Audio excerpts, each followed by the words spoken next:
Eh bien bonjour à tous messieurs dames, j'espère que vous allez bien. Nous sommes le 2 août 2023, il est exactement 21h18. Du coup les marchés ont pratiquement tous clôturé, il reste forcément les marchés américains. On est bien une bonne heure 15 avant la clôture. Indice du coup CAC 40 moins 1,26, on est à 7312 points. Belle chute, belle chute. Eurostox moins 1,43, on est à 458 points. DAX moins 1,36, on est à 16 020 points. FTSE moins 1,36, aussi 7 561 points. Le Dow Jones qui fait un moins 0,89%, on est à 35 314. Le Nasdaq qui fait pratiquement moins 2%, on est à moins 1,97, exactement 14 000 points. Et le Nikkei 225 qui a bien chuté à moins 2,30, on est à 32 707. Pétrole Brent 83,47$, aussi une baisse de moins 2,58%. Le 11 d'or aussi une baisse, 1935,71$, moins 0,45$. L'euro USD aussi une baisse, moins 0,67$, on est à moins 0,67%. 1,094. Le Bitcoin 29 602 exactement par le réseau SRD. Eramé qui fait un plus 3%. Bastide, pardon, le confort, moins plus 2,55. Foncière lyonnaise plus 2,31. Au niveau des plus fortes baisses, Claranova moins 7,76, AB Science moins 9,40 et Atos à moins 6,24. Que s'est-il passé aujourd'hui? Catastrophe sur les indices, sur la plupart de toute façon des chiffres. Aussi, que s'est-il passé? Et bah, la faute à Fitch Racing. Alors, la faute, oui, non, je dis ça. Voilà, c'est parce qu'en fait, vous savez qu'il y a des agences de notation, pour ceux qui s'intéressent un tant soit peu à l'économie, il y a des agences de notation, voilà, qui notent effectivement voilà, l'économie dans sa globalité, mais aussi les chances, voilà, ça va noter, en fait, ils vont prendre plein de critères et ils vont donner une note du coup, voilà, qui va dépendre en fait voilà, du crédit, notamment là c'était effectivement Fitch Racing, c'était notation du crédit. Bon, ça va un peu noter en fait la confiance des personnes comment vous l'expliquer plus simplement. Même moi je suis en train de m'emmêler les pinceaux, mais ça va vous noter en fait voilà, tout ce qui est au niveau du crédit, ça va vous noter en fait la confiance qu'on peut accorder à une économie. Et surtout un état pour le crédit. Est-ce que vous allez être remboursé? Est-ce que vous avez des chances que ça fasse un défaut de paiement, etc. etc.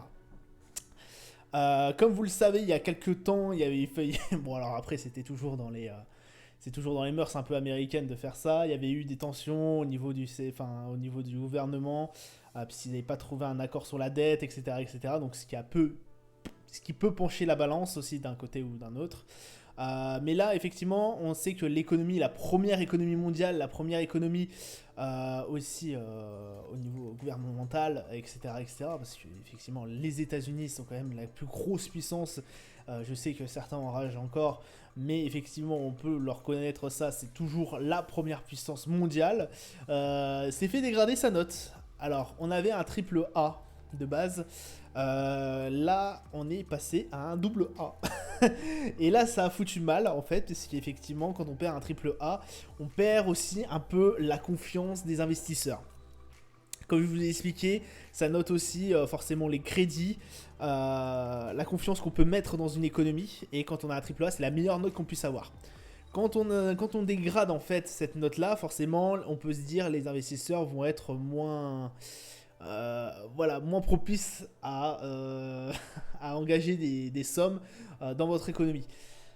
Et bah de ce fait-là, comme on a perdu un peu, tout se casse la gueule en fait. Alors, normalement, il y en a beaucoup d'économistes là qui commencent à se poser des questions, puisque là on a un tel mouvement. Alors c'est sûr que par rapport à celle de 2011, parce que la dernière fois qu'on avait dégradé cette note-là, c'était sur un autre. C'est un autre, en plus, une autre agence de notation qui l'avait dégradé. C'était en 2011, tout juste après les crises des subprimes et autres. Voilà, ça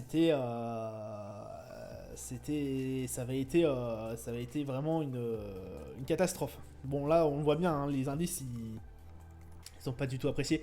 Le Nasdaq en particulier, effectivement, puisque le Nasdaq est très corrélé avec l'investissement et autres.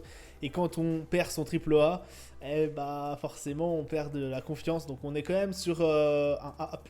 Voilà, donc Bon, écoutez, ça reste quand même assez bon dans l'ensemble, hein, mais il n'y a pas de quoi paniquer. Mais on a perdu quand même son triple A. Donc écoutez, ça n'a pas mis du tout en confiance. Et voilà ce qui a énormément fait bouger les marchés. Et ce qu'ils n'ont pas du tout apprécié. Et ça a même éclipsé toutes les annonces économiques et même les résultats d'entreprise. On va se pencher maintenant au calendrier d'annonces économiques. Donc on a eu quand même la confiance des consommateurs au niveau de la Suisse qui s'est nettement améliorée. Au lieu de moins 29, on est passé à moins 27. Youpi. C'est tout ce qui nous a intéressé en tout cas sur cette journée d'aujourd'hui. Demain, on aura la balance commerciale au niveau australienne. Balance commerciale aussi au niveau allemande. Et on aura GBP, décision des taux d'intérêt de la BOE qui sera extrêmement suivi. On attend un 25 points de base sur cette décision. Et au niveau des US, l'ISM, la prestation de service forcément, qui sera à suivre à 16h. Au niveau des marchés, on va se retrouver dessus. Du coup, on est à 7300 et quelques et des bananes. 7297 exactement à l'heure où on regarde à ce moment-là. 7297 au niveau du CAC 40. Une belle chute, un RSI qui s'en souvient. On est au 46 au niveau du RSI, on était à 54 je crois de tête hier. Alors il y a un énorme gap qui s'est fait effectivement parce que cette note a été dégradée si je ne dis pas de bêtises. Cette publication a été faite tard dans la nuit, juste après la fermeture des marchés si je ne dis pas de bêtises. C'est pour ça qu'on a un gap énorme et en baisse en plus qui nous a complètement fait franchir nos 7400. Qui nous a fait vraiment revenir dans le mal. Alors dans le mal oui et non, on a encore nos 7100, potentiellement nos 7200 qui seraient à même de nous couvrir. Pour l'instant on est resté sur nos 7003 qui peut constituer une mini résistance, j'ai envie de vous dire. Mais en tout cas pour l'instant on est reparti dans cette range entre les 7004 et les 7002. Voilà, donc ça va, à mon avis ça va pas bouger pendant un moment. J'espère qu'on va pas repasser en baisse encore et pour atteindre les 7100, ça serait dommage. En tout cas le DAX aussi très affaibli, on est retourné sur nos 16 000. Alors là les 16 000, est-ce qu'ils vont jouer notre hausse de résistance, est-ce que ça, de support pardon, est-ce que ça va pouvoir supporter une telle baisse? À voir. La balance commerciale peut jouer en notre faveur sur la journée prochaine, sur demain. Le MACD qui nous marque quand même une petite tendance haussière toujours, mais le RSI qui se fait extrêmement impacter toujours avec ce gap aussi assez énorme, hein. On est à 45 au niveau du RSI, donc on est bien en dessous en plus de la zone de neutralité, donc attention quand même. Espérons que les 16 000, la barre des 16 000 tienne et que le support nous renvoie d'ici peu de temps dans les 16 400. Ça pourrait être vraiment un beau mouvement, mais dans ce cas-là, si cette barre ne cède, retour aux alentours des 15 600, ce sera la prochain support. Pardon. Le Brent qui du coup repasse dans le négatif, forcément les indices en baisse et tous les indices en baisse, ainsi que on a eu la contraction un peu de l'économie mondiale hier. Bon voilà, c'était des facteurs effectivement qui font baisser le Brent. On est à 83,58$, un RSI qui reste quand même toujours sur une bonne note, hein. On est à 61 au niveau du RSI, on était à 70 hier quand même, donc c'est pour vous dire quand même comment ça a baissé. Le MACD qui reste toujours sur une belle tendance haussière, voilà, hein, de toute façon on voit bien, on a eu... Depuis le 27 juin, de toute façon, ça arrête pas de monter. On a eu juste une petite pause entre les 80 et les 78$, où on a eu une petite hésitation pour aller franchir ensuite ces 80$. Là, vraiment, c'est une baisse assez franche et marquée. On verra par la suite ce qu'il en dégagera sur le Brent. Est-ce qu'on retapera les 80$ et potentiellement repasser en baisse, ou est-ce qu'on remontera à 90$? Tout va dépendre aussi de la relance de l'économie. Donc pour l'instant c'était bien relancé, mais effectivement avec ces dégradations ça peut... Alors je ne pense pas que dans un avenir assez proche ça puisse... ça puisse aggraver les choses. Je pense que l'économie est un peu plus forte que ça et bon, c'est juste un grain de sable dans le rouage là pour l'instant, mais restons quand même assez attentifs, hein. Le gold qui est repassé en baisse, 1936$, 24 là on a décroché les 1955. Je pense que potentiellement on pourrait retomber chercher le prochain support aux alentours des 1879. Voilà, hein, comme vous savez sur l'or, je suis assez d'accord sur cette baisse. Donc voilà, 44 au niveau du RSI, le MACD voilà, sans réelle tendance. Donc pour l'instant ça se décroche de la 1955. Attention, oui on est décroché, je pense qu'on est décroché potentiellement. Après, autant vous dire, pour un réel décrochage, j'aurais peut-être attendu 1927. Voilà. Le S&P qui va retomber du coup sur notre résistance des 4500. Voilà, hein, donc j'espère que, enfin cette résistance, ce support, j'ai du mal, hein, sur ce support des 4500, j'espère vraiment que ça fera office effectivement de grosses résistances, de gros supports, pour nous permettre quand même de garder ce cap là, de garder cette belle tendance haussière, hein, de toute façon qui est bien marquée par le MACD. Bon, le RSI qui se fait extrêmement impacter, hein, on était à plus de 70 il y a quelques jours. Là on est redescendu à 52, donc proche d'une zone de neutralité. Bon, écoutez, pour l'instant, pas mort d'homme, effectivement. Là on a cassé la moyenne mobile, alors pour l'instant on a cassé la moyenne mobile, j'espère qu'on va repartir en hausse direct après. Sinon ça veut dire que cette théorie ne tient plus la route, hein, que voilà, ce mouvement est en train de s'atténuer et en train pas se détruire, mais voilà, vous comprenez, est en train complètement de lâcher.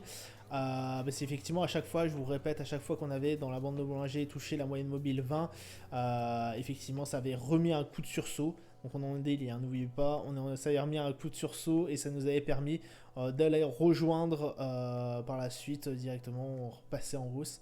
Donc là c'est vraiment à l'échelle là, alors on n'a pas clôturé, il reste encore 1 heure grosso modo, mais je doute fortement qu'on puisse clôturer en tout cas sur la bande de Bollinger, surtout que là on est vraiment sur les niveaux le plus bas de la journée. Donc écoutez, à voir par la suite. Ou alors il va falloir vraiment attendre demain. Est-ce que effectivement les 4500 avec un gap potentiel en haussier, est-ce qu'on serait capable d'aller rechercher voilà, un peu plus haut et puis effectivement de sauver cette théorie, ce théorème, ou est-ce que effectivement ce mouvement commencera à s'atténuer, et dans ce cas-là, on espère que ces 4500 constituera une forte résistance, ou sinon on aura toujours nos 4305 en dessous. Le Nasdaq qui se fait lui aussi impacter, alors lui beaucoup plus profondément. Là c'est vraiment, on a lâché aussi hein, sur cette moyenne mobile qui était à moyenne mobile à 20, on a vraiment lâché la grappe. Parce qu'effectivement à chaque fois qu'on touchait la moyenne mobile et qu'on l'a dépassé vraiment de très justesse, de pas beaucoup, ça repartait en hausse. Là on voit bien que je pense que ça va clôturer bien en dessous. Il est toujours possible que ça, voilà, hein, qu'elle nous puisse nous ramener par la suite. Mais j'y compte plus trop. Effectivement, là on a un RSI qui s'est vraiment dégradé. On est à 49. On a eu quand même, faut le remarquer hein, encore. On a vraiment eu une très belle courbe haussière depuis un bout de temps, depuis décembre en fait. Le Nasdaq, alors on est là un tout petit peu où on a rangé, on a vraiment eu une belle courbe qui nous a permis de bien monter. Donc potentiellement, alors c'est sûr on a été boosté par l'IA, etc. Mais un mouvement, au bout d'un moment, un mouvement aussi fort et aussi haussier doit au bout d'un moment se calmer et reprendre un peu son souffle, potentiellement pour revenir en haut ou peut-être des fois ranger voilà, pendant un moment. Là c'est possible qu'effectivement voilà, le Nasdaq reprenne son souffle et range pendant un petit moment, ou alors redescend même aux alentours des 34 000. Bon, je ne pense pas des 34 000, mais en tout cas aussi aux environs des 34 000. Vous dites 34 000, pardon, aussi aux environs des 35 159 qui considérerait comme notre support. Voilà. Au niveau du Dow Jones, on a tapé du coup, alors avant c'était une résistance du coup qui est devenue un support, on a tapé le support du coup 35 240 et quelques, 250. On a un RSI qui reste toujours quand même dans la mouvance d'une belle hausse, hein, comme confirme le MACD. On est à 60 au niveau du RSI, donc assez proche quand même aussi de la zone de surachat. On a le meilleur RSI en tout cas sur les deux indices, sur les deux autres, comparé aux deux autres indices américains. Ça reste quand même assez haussier. Alors le gros avantage du Dow Jones, c'est que lui il a pas monté aussi fort et aussi puissamment que ces deux compères. le Nasdaq et le S&P. Donc je pense que lui, on a un peu plus une réserve sur le fait qu'effectivement, potentiellement, il pourrait continuer à monter. Sachant qu'en plus, voilà, hein, on est vraiment... Alors, on n'est pas si loin des plus hauts, mais il y a quand même un cap à faire. Un peu comme le Nasdaq et le S&P, vous me direz. Mais voilà, pendant un moment, on a vu cette range-là nous a vraiment tenu en haleine pendant près de 8 mois. Donc c'est vrai qu'une petite hausse comme ça, j'espère vraiment pas retrouver les 34 300 d'ici au moins jamais d'ailleurs, jamais. Mais effectivement, j'espère vraiment que ce support des 35 250 puisse tenir. Et comme ça, cela nous permettrait de rester vraiment dans la course et potentiellement prochainement aller chercher le plus haut historique. Voilà, ça sera tout pour moi pour aujourd'hui. Demain, je ne pense pas faire une review. Voilà, j'en suis désolé, j'aurai pas forcément le temps. Déjà là, c'est très très chaud d'en vous en faire. J'en suis vraiment navré. Mais bon, je fais avec. Du coup, on se dirait potentiellement à vendredi. Et je vous souhaite une bonne soirée. Ciao, ciao.